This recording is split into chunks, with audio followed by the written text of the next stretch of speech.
खूपच टेस्टी अशी झणझणीत मसालेदार ही आपली आज बनवली बुर्जी. एकदा बनवली तर तुम्ही सारखी बनवून खासाल. मुलांच्या डब्याला बनवली, मुलांना तर खूपच आवडली.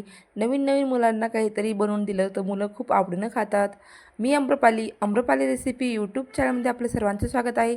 तशीच मी आज खूप टेस्टी अशी रेसिपी बनवली, मुलांना खूप आवडली.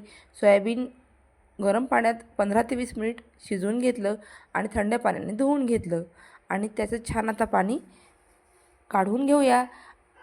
लागणारे जिन्नस लसूण, हिरवी मिरची, कोथिंबीर, टमॅटो, कांदा हे जिन्नस घेतले. तेलामध्ये मोहरी आणि थोडीशी हळद.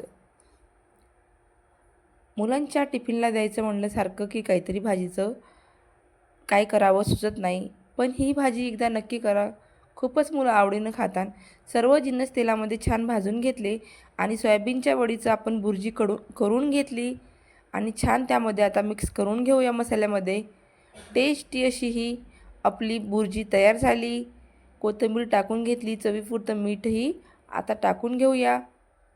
व्हिडिओ आवडला तर लाईक करा, चॅनलला सबस्क्राईब करा, शेअर करा, कमेंट करा. ही आपली भाजी तयार झाली.